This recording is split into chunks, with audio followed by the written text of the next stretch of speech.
Good morning and welcome to Lattes and Leaders with Dr. Brad Johnson, best-selling author and accomplished public speaker specializing in education and educational leadership. I am your co-host, Jeremy Johnson, organizational psychology consultant specializing in career coaching, training, and development. Meet us here each week to discuss topics in education and leadership and meet with some of the top education talent and thought partners from across the globe. So grab your latte, sit back, and enjoy a relaxed conversation that will leave you informed and encouraged. This morning we have a very special guest with us. We have Miss Tanya Thiessen. How are you doing this morning? I am doing great. So happy to be here. Yeah, I'm so happy you're here. I know we chat some online and follow each other, so I am just super excited to hear about how life is in the great north. Right. Well, it's hot right now. I can't say. Jeremy and I were talking earlier offline, saying my version of hot may be different than many of your leaders, but it's hot for Canada, that's for sure. So we're in a heat warning right now.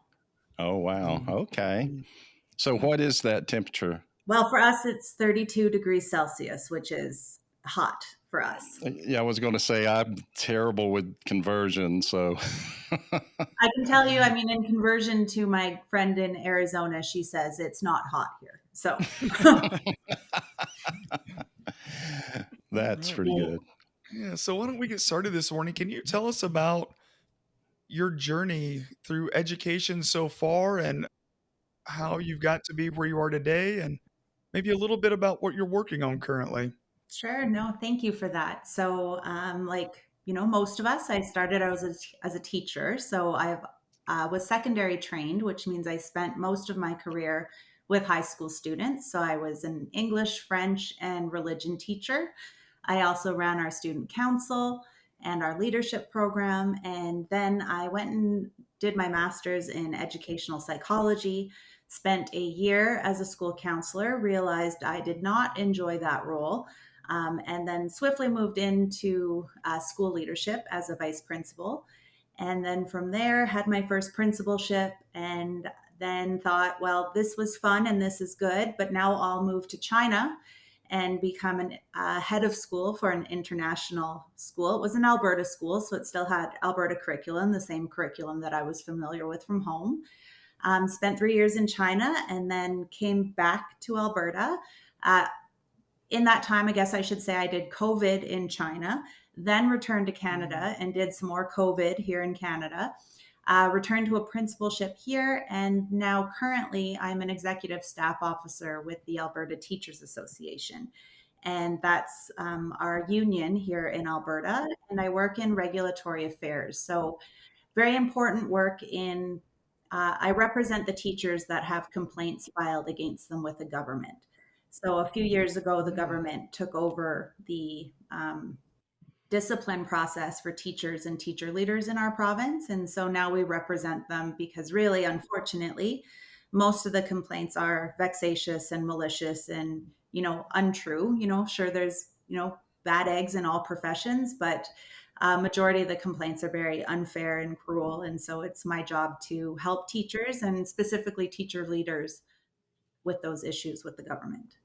Oh, I love that. Yeah. Yeah, they need to have that support for sure. Especially with the political climate anymore, you never know what someone's going to just toss out there. So, well, political and social climate, right? Like, we follow each other on X. We know exactly what X is like and how people comment and keyboard warriors and those types of things. And now it's the same thing with teachers. Like, I don't like a report card comment, so I will file a complaint to the government instead of having a conversation with you. Right. Yeah. Yeah. It's almost extreme. That's got to be a tough situation. How was the transition to China and back? I know it was an international school, but just culture wise, how was that? I know that everybody will be interested to have your experience shared. Well, China is its own place, right? It's very unique culturally. I would say the biggest difference for me returning from China is I would say I was very fortunate in my school communities and in working with the parents that I had, that I never really ran up against those issues where you didn't feel valued or your teachers didn't feel valued in their communities. But we know that that exists. But certainly in China, there was there was no pushback from parents. Like if a child was in trouble for something, the parents believed you. The parents believed the teacher. Mm. So then coming back to Canada and, facing that difference again of, well, my child would never, and my child's perfect, and you're wrong, and the teacher's wrong, and the school's wrong. And so that, I mean, that's a big change. Of course, another nuance or difference, especially, I mean, everyone hates talking about COVID, but the reality was I was in China in COVID and came back in COVID, was my school felt very safe because I had already done the COVID things and reopened a campus. But the difference between China and Canada was that in China, everyone, because it's China, follows the rules. And so when I came back here and I said, don't worry, everyone, we just need to follow the rules for a month or two and everything will get back to normal. But then I realized that not everyone was going to follow the rules and, COVID would persist on and schools would be closed, schools would be open, schools would close, schools would be open. So, I mean, those are some of, the big key differences. But at the end of the day, wherever you are in the world, students are students, kids are kids, teachers are teachers. So it really doesn't matter where you are in the world. Like I had the same discipline issues, the same Mm. laughter, the same struggles that I did in China as I did in Alberta, Canada. Mm. Oh, that's interesting. Yeah. Yeah. I think that's, one of the feedback I think I get from people is, in different countries is we all face the same problems, you know, as teachers and administrators. And it's sad, but that's like the common bond. But but that is one of the common bonds in education, I think, is that we all kind of share those. So, but that's interesting. Yeah, that had to be neat travel because I love traveling. So, and I know you do too. That's just experiencing the different cultures, even apart from the education, is so neat. And you just learn so much when you're able to go and actually immerse yourself in a different culture for a while. And I think you just learn and grow so much from that too. So that's awesome. And thank you for sharing that. And I did learn that dress codes do not, or having school uniforms do not solve dress code issues because obviously in international school, they had a school uniform. I think I probably spent more time enforcing school uniforms than I ever did as a principal, sort of enforcing personal dress at the school. So, Wow. anyone that believes that school uniforms would solve their problems, you are wrong. Well, you made the good point that the children are children no matter where they're at, and they're going to be children. And they're going to want to express themselves and push the boundaries Push and limits. Yes, individual, absolutely. absolutely. I love it. So I'm interested to hear about how your psychology and counseling background, how that has informed some of your leadership. Well, I've said it many times before, and I'll say it to the two of you that I really do not believe that I would have been as effective as a school leader without my master's in psychology. And I say that because not only was it deep learning, but it really taught me how to approach people as human beings and how to engage in difficult conversations, how to pause, how to reflect, how to realize that there's more to a story or more to a reaction. And a very simple example, and I actually saw this teacher just this past weekend at a wedding, and I talked to her about one of her first evaluations as a new teacher, and my assistant principal did the evaluation. She had shadowed me having these coaching conversations, debriefing conversations, but this was the first one on her own. And the teacher ended up being really triggered, got really upset, was bawling her eyes out, was quitting the profession. And so I had to intervene, and it was about a math lesson, a lesson that had gone very well, but had gone on too long. So all the assistant principal had said was, would you have done anything differently? It seemed as though the students became slightly disengaged, that they understood the concept, but that you didn't move on. And just boom, tears, so upset, never wanted to be a teacher again. And instead of responding to that reaction and saying, like, calm down and you need to listen to what she's saying and, you need to accept feedback, it was like, oh, no, no, this has nothing to do with the math lesson or the feedback you just received. Do you want to share with me what it is you're so upset? Because it wasn't about the math lesson or the teacher that, or like the comment that the assistant principal made. It was about something so much more. And again, this was an international teacher, and it had to do with things going on at home and an illness in the family and all kinds of things. But it was never about the math lesson. And I think that's something as school leaders, sometimes it's not about the math lesson. It's not about why they were late for supervision. It's not about how you changed their schedule. It's not about that one kid that's driving them, bananas in their classroom. It's about something else, because we're all human beings and we just act as teachers and act as school leaders and act as other I things. love that. I love that. Yeah. Hmm. Oh, Wow. that's so true. I love it that we act. And that's so good. Yeah, like personality, persona, the face that we put on. That's really good. Yeah, I definitely can see that the psychology would help. I think so often if there's an area that leaders tend to be weaker in, it is EQ. It's the relationships. It's the empathy. And And we're like you, scared. We're scared of those things. We're scared of the tears. We're scared of the anger. And so we respond in the wrong ways as school leaders. We think that's a bad teacher, or I can't have a relationship with them, or I don't want to talk to them because they're going to burst into tears. when that's the one you need to develop the relationship with deeper. Yeah, Absolutely. Yeah. that's so good.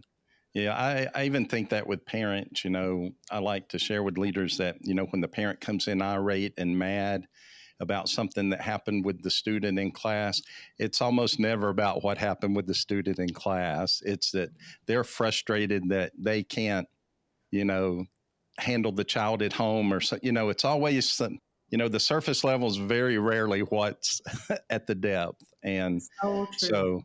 so like you said, listening is probably the most valuable tool that we have. Yeah. And when it comes to those parents, one thing I always instructed my staff was to think of the parents as gift. If the parents are speaking to you, whether they're angry, whether they're furious with you and, coming up with these wild accusations, at least they're talking to you. Because if they're not talking to you, they're talking to their hairdresser and the postman and their fish and their dog and their mom and their sister and their brother and the neighbor 5 doors down, all about you. They're going to talk to everyone but you. So it may be a gift that you can't return, but it's still a gift. Oh, I love that mindset. We've talked a little bit about, the importance of, the relationships with the parents, but taking that one step further, can you speak on the importance of building relationships within the local community? Mm-hmm. Yeah, I think you have to know your community. I was very, I'll be honest, I was very sacred that I never lived in the community where I taught or led. So I was always a commuter my whole career. And that was purposeful because I really love to work, very committed to my work. And I think if I didn't have that separation, I might as well not even have a house and I'd just live at school. But it was intentional so that I could have some separation between my personal life and my professional life. But it doesn't mean that you can't build community. And so you find every way in. You attend community events. You ask community to be part of your school. And I'll give everyone the greatest tidbit I can give you is that people were always amazed how much I could get the grocery store or a local restaurant to give to my school. And the number one line that you need to write on that, letter requesting the donation is you just give them a date and time in which you'll be there to pick up the items. and you don't say, please respond to this letter and let me know if it's possible. I always wrote, thank you so much for your consideration. I will come by the store on such and such a date and such a time. If that date and time do not work for you, please reach me at this phone number, but otherwise I'll see you then. And 100% of the time I would show up and get my free box of popsicles, my, free pizzas, my whatever. So that's the number one gift I can give to everyone today. Just tell them when you're going to be there for the donation. Don't let them Oh, off I the hook. love it. Oh, I love that. I love that. That's being assertive, which I think we need our teachers to be a little bit more of. Yeah, I love that. Just that expectation And I mean, you instead give of, them like the you said, begging. why you're doing this, why I'm planning this appreciation dinner, why we're doing this event. Explain your why, and they want to give. People want to give. And there's tax receipts and incentives for them and promotion, but don't let them off the hook. Just say, I will be there to pick it up. Thank you so much. And then follow through on all the promises you made about advertising in the newsletter, sending photos to the local newspaper, what have you. But yeah, just tell them when you'll be there. But and you're so right. Like, it's most businesses, want to do. They want to help. They want to be a part of it because it's building community for them too. So, Well, the thank you parents for shop sharing there, that. the kids work there. So it benefits everyone. Right. I love that. I love that assertiveness, though, that approach. I'll definitely remember that and share that too in the future. So, what are some of the qualities or characteristics you see as making the biggest impact on educational leadership? So again, in the spirit of honesty and being vulnerable, when I started in school leadership, I did not see myself. I was a very, very young school leader. I was not 30 yet when I entered school leadership. And like I said, there was no one like me. I was surrounded by much older men, and I didn't belong. And I often was made to feel that I didn't deserve that seat at the table. So, my advice to people is to just be unashamed to be yourself. Because when you're yourself and you go into leadership with a pure heart, the right intentions for school leadership, for wanting to serve your teachers and serve your students, you can be who you are with your weird sense of humor, your love of Lego. I'm a very proud dog mother. That's like one of the only photos up in my office is this gorgeous photo of my dog. But you have to be yourself. You can't try to be Dr. Brad. You can't try to be any other leader from any other book you read. You can't try to emulate, your favorite school principal. You just have to be yourself with all your strengths and especially all of your weaknesses. And as a baby principal, I became an assistant principal in the school where I was a first year teacher, and where 80% of the staff were very supportive of me. 20% remembered that they taught me how to work the photocopier, that they redirected me when I was lost on the campus. And now suddenly I was going to supervise them, and they were not okay with that. So suddenly I had to have difficult conversations with this 20% that did not have a desire to respect me. And I grew up in a conflict-free house. And by conflict-free house, I mean we swept everything under the rug and we did not discuss conflict. So I had to learn how to have fierce conversations, how to have difficult conversations. And now like anyone that meets me would be like, I don't think you'd ever have a problem with that. But that's because I recognized how scared I was and the knots I would get in my tummy if I had to tell a teacher bad news or had to be the one mediating a difficult conversation between a parent and a teacher. So I recognized that I could either feel awful and scared and anxious every time these things happen, which was going to be the rest of my career, or I could do something about it. And I think that's the mistake that so many leaders make is they go, I'm so busy and I'm good at these things. So it's okay if I don't worry about this. It's okay if I don't improve in this area. And I believe it's not okay. I believe that we have to recognize, honor, and respect ourselves enough to want to improve all of the time. Mm. Yeah. And I think conflict is one of them. One of the books Jeremy wrote with me, because Jeremy's background is organizational psychology, and that's Mhm. why he loves your background with that too. But one of the things we talk about is that teachers are high agreeableness. The profession itself is, and so that means that most teachers are caring, kind, empathetic, nurturing, and so but they don't like conflict, and so we see it as a bad thing instead of seeing it as an opportunity. And I think when a lot of people move into leadership roles, it's kind of the same way. And, like you said, you can either dread it every time forever, or you can say, hey, I need to figure out how to develop the skills to handle conflict. And then, it makes a big difference.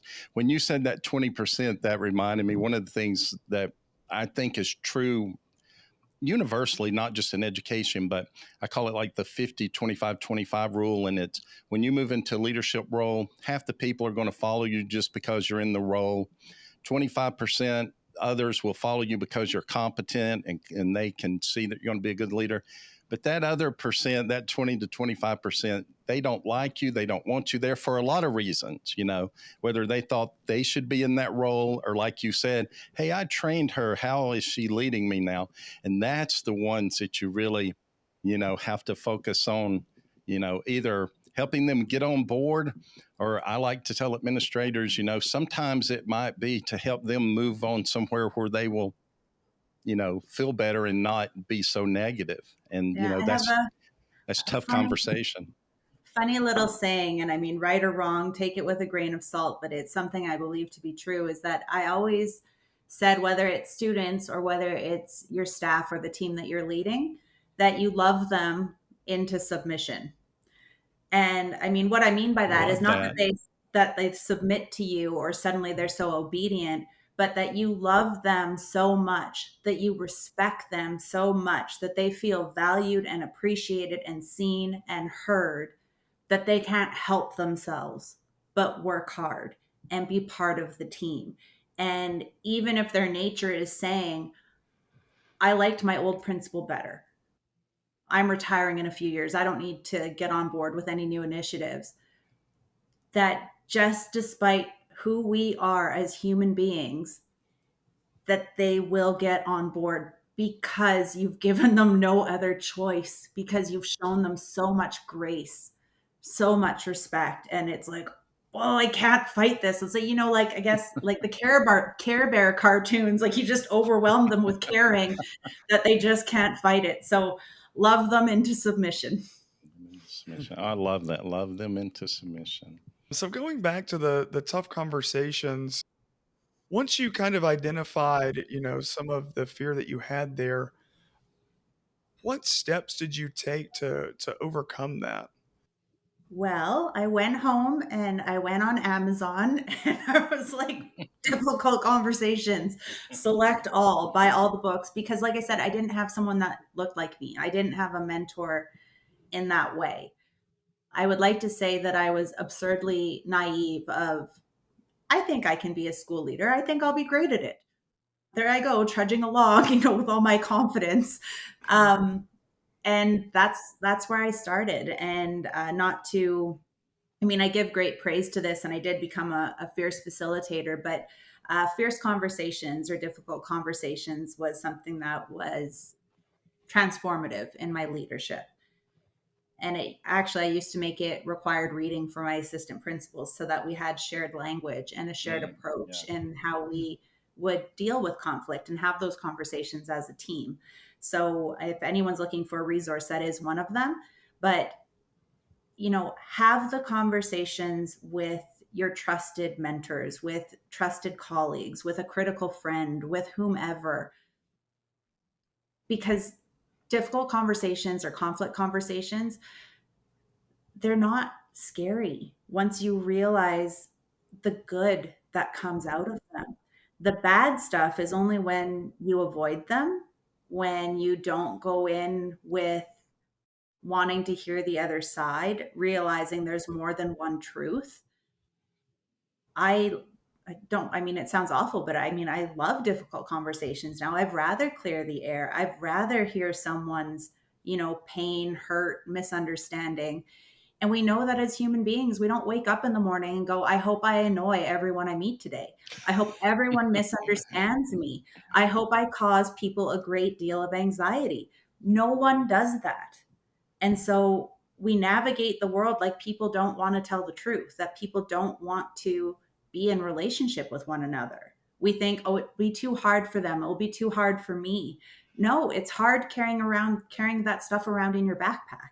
Yeah, that's so true. And I like what you said that you let them read that so y'all have a common language. I think that's one of the keys to conflict because we hate it. We see it as a 4 letter word. We Mhm. wait till we're at emotional tilt to engage with people, which is the worst time.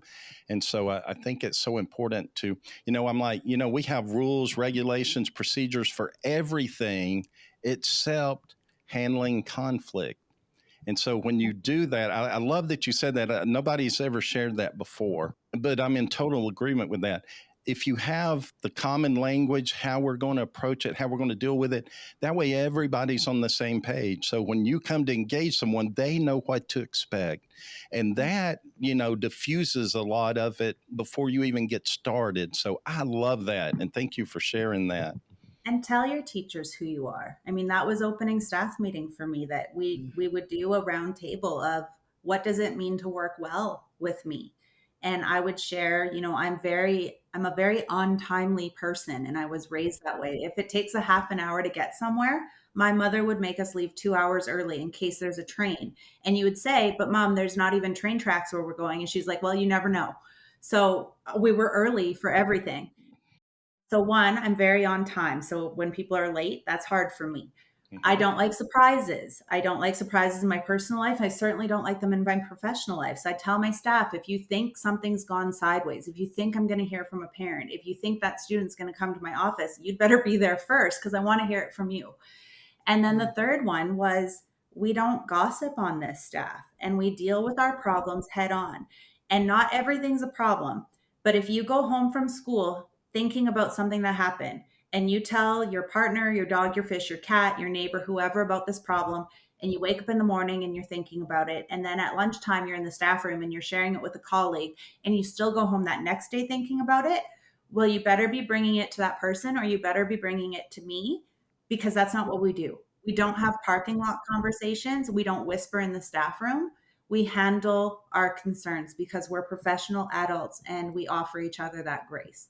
So, being transparent, setting those ground rules, and being authentic, I believe eliminated like so many of the problems that other people struggle with in their schools and with their staff, because people want to do well. People want to be happy at work. They don't want stress knots in their tummy on Sunday night. And you don't want your staff rushing out of that parking lot as fast as possible on Friday. Mm-hmm. I love that. And I really loved what you said. Not everything is a problem. My thing is, like you said, if you take it home and you sleep on it and it's still there the next day, you probably need to deal with it. But sometimes we go home and we sleep on it and we wake up and realize, hey, that wasn't that big a deal, or maybe I misunderstood. And because it gives us that time to separate from it emotionally so Yeah, that, maybe you just needed a snack. yeah. Oh, I love it. That's going to be my excuse from now on. I needed a snack. I love that. So, can you tell us about some of the challenges you've faced as a woman in leadership? Yeah, my favorite line is that I didn't know that it was bad to be a girl until I went into school leadership. And I say Mm. that because I have an older brother, and all my closest and nearest and dearest cousins are males. And so I was always treated as, an equal, and I was invited and I was included. And I mean, my very close cousin John, his nickname for me was maintenance, as in high maintenance. But I was, always included. And it just took me an extra long time to get ready. And if we were going somewhere that high heels were not appropriate, they would be like, please wear normal shoes. But I was never disregarded for Mhm. being a female with the boys. However, when I went into school leadership, and I've told this story many times, I have no problem telling it publicly, but when I was offered my first position as a vice principal, I was told by the superintendent, there's nothing I can do. Your interview was perfect, but do not come crying to me in November when you can't handle this job. And then at our opening admin meeting, of course, like I said, I admit that I was young, like absurdly naive and full of confidence. But I went and got a new outfit, like a new professional, I'm in leadership now outfit. And I showed up at the meeting and I literally was patted on the head and told what a cute outfit I had. Oh, Wow. So it was moving past all of those things and accepting that I didn't look like everyone else, accepting that I wasn't the same age as everyone else. And until I went to China, I was always the baby.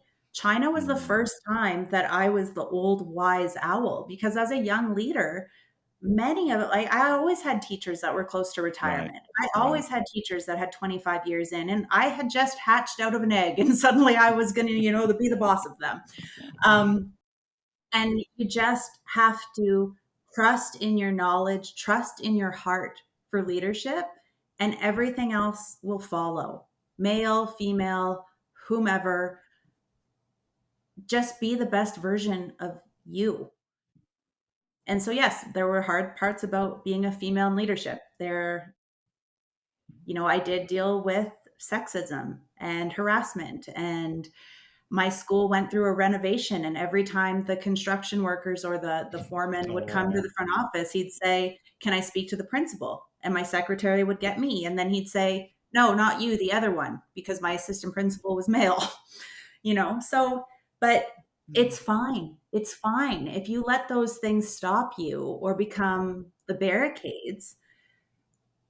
There's a lot of harder things to overcome in leadership than people looking at you and thinking, you're the secretary or you're the school counselor or you're too young, you're too this, you're too that.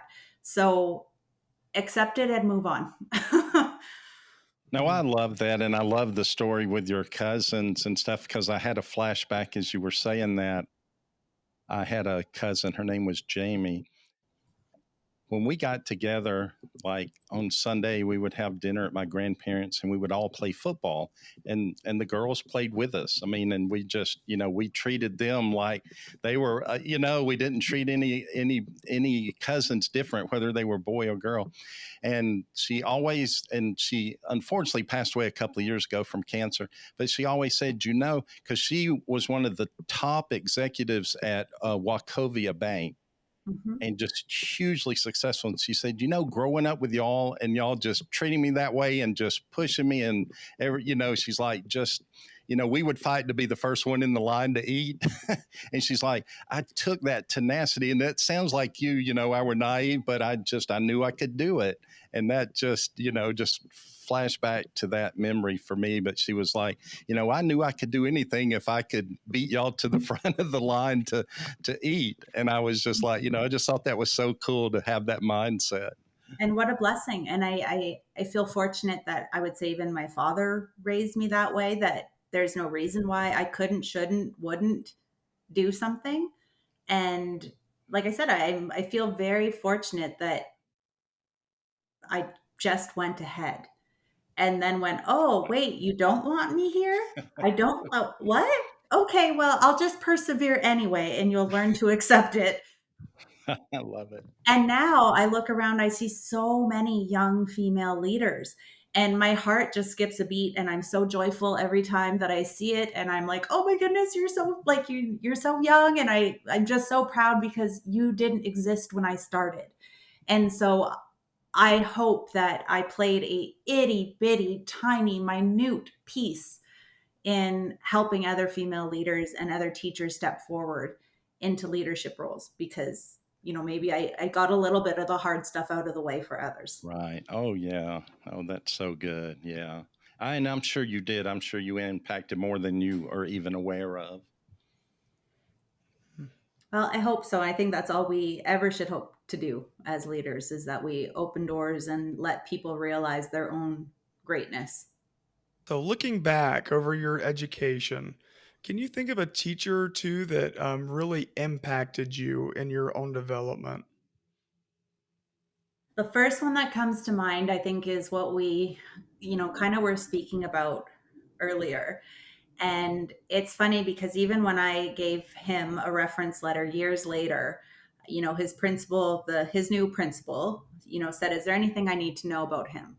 And I said, "Yes. I just hope that you're brave enough to receive feedback, because he will give you all of the feedback. If he does not like a decision you have made, you will hear about it, and you will have to justify your decision to him." And he was one of my teachers in my very first principalship that was very honest, would come to my office, no problem.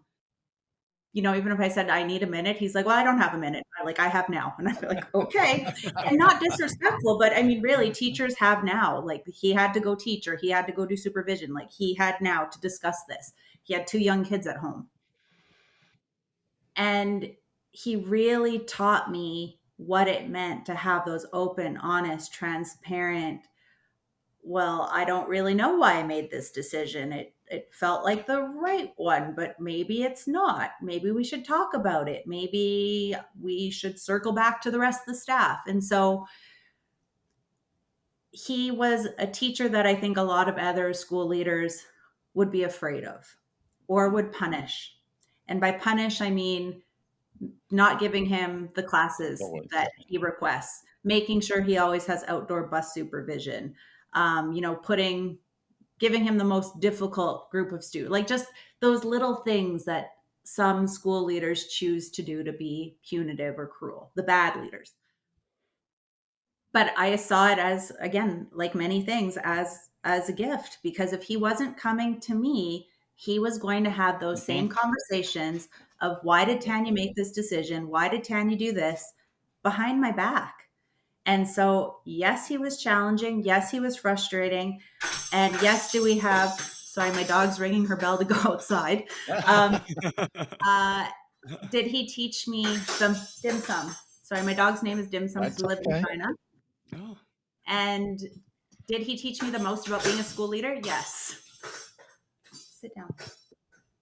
He's okay. Sometimes I'm actually I'm not a cat person, but I have stray cats that have showed up, and I'll hear them meowing in the next room because they're wanting something. So that's fine. He's And I thought it, about taking the bell off the door, but I was like, "No, she's fine." And I mean, I know that we've probably gone overtime. I know you said normally these are like 20-minute chats, and we're at 40 minutes. So she's probably like, "Mom, it's time." no, you've shared so much. I could listen to you all day. I love that point you said about like the teacher giving you feedback. I think that's something that a lot of leaders struggle with, but I think it's something that's so important. One of the things in the next book I want to share is about in the business world, the good corporations do something called 360 feedback. Mhm. And So so good. it's not just, like if you're a principal, the district is the one that gives you feedback. Well, they probably know least about what you're doing and how you're doing it than anyone. And so that 360 is, your staff giving you feedback on how you're doing. And, I think some leaders struggle with that, but the reality is, like you said, man, that's a wealth of information that you can use. And the teachers in their heart when they're giving it to you, whether they're just mad and lashing out or whether it's, sincere feedback. Like as a leader, you can, I think, can determine that. But I think that's such a critical piece that some leaders miss out on because, maybe they are afraid to hear what their teachers think or whatever. But I'm like, if you're afraid to do that, you need to ask yourself, why are you afraid to hear their feedback? Because that might be more telling anyway. So I love that. And I think that's a great point. And thank you for saying that, because it is true. And it goes back to like honor your weaknesses, recognize your weaknesses, and you should want the feedback. You should want to grow. You should want to be the type of leader that is serving your community. And if you're missing the mark, don't you want to hit it? And if you don't want to hit it, yikes. Yeah. No, I love that. That's so good. Yeah. Do you have any more just pearls of wisdom for the listeners? Again, it always like my heart for school leaders is know yourself and know your staff. And by know your staff, I mean be in their classrooms. I am a huge proponent of if you supervise, don't socialize. You can love your teachers without being their best friends. You can love your teachers without being friends with them on Facebook. You can love your teachers without going for drinks with them on Friday night. I openly said once to a staff member, she's like, "You haven't accepted my Facebook friend request." And I said, "Well, that's because we're not friends.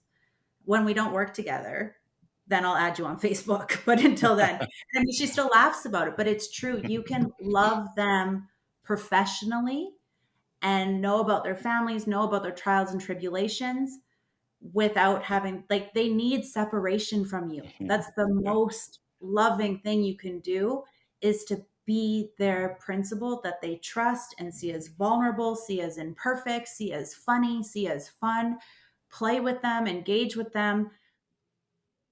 But you don't have to, they shouldn't be your social circle. And another belief is that with my staff and students, and I get right or wrong, listeners, I always said, none of you will know which one of you I don't like. Right. And I mean, I would say it jokingly or facetiously and said, like, trust me. My husband knows the names of some of you, but you'll never know, because I'm going to treat all of you with the same deference, the same respect, the same quality, that you'll never know if you actually annoyed me. I love it. I love it. That is so powerful. You'll never know which one of you is my favorite. Trust me, some of you are, not all of you, but you'll all think you're my favorite. You'll all think you are. Absolutely. I love that. All right. So we know the dogs have got to go. So one more question. This is called Lattes and Leaders. So what is your hot beverage of choice? Coffee, latte, cappuccino? Well, because as I mentioned, it is hot here in Alberta, Canada today. I do have an iced latte. I, support it, lattes with leaders. So I have my iced latte. All right. Awesome. Good answer. Are you a Tim Horton fan? As a Canadian, I have to be, but unfortunately, I am a pumpkin spice latte girl as well. So Starbucks does have my heart as well. My favorite drink is the chai latte. I don't know if you've ever tried one of them with the spices, and it's similar to the pumpkin spice. So, and I love it too. So, yeah, we're right there in agreement on that. So that's a good way to end. And Starbucks sustained my life in China. So I thank goodness there was Starbucks in China. That's awesome. Well, thank you so much for taking the time to be on. I loved your story, and I love it even more now that I've heard it fully. And just your perspective on leadership is just the right perspective. And hopefully people listening will understand the importance, like you said, of understanding yourself and then understanding those you lead so you can help them be their best. I just think that's awesome perspective. And that's why it was such an honor to be here, Dr. Brad, because every time I would see something you would post on X, it spoke to my leadership heart. And it was like, he gets it. He knows this is what people should be following. This is what people should be reading. And sometimes I would read the quote or read the post and not even realize it was you. And I'd be like, yes, and then see that it was you. So to be invited as a guest on your show is just, not to be ridiculous, like a dream come true, because it's speaking to someone who speaks, the same leadership love language that I do. Well, and I'm just thrilled to be able to share your story too. So I think that'll benefit a lot of leaders, and hopefully, they'll be able to grow from it. So again, thank you so much. Thank you. This has been Lattes and Leaders with Dr. Brad Johnson. We hope that you leave today feeling informed and inspired. For more educational content, be sure to add this podcast to your list and follow Dr. Johnson on any and all social media platforms. For more information on Dr. Johnson, Jeremy Johnson, and special guests, check out drbradjohnson.com. That is DOCTOR, bradjohnson.com. Hope to have you back soon.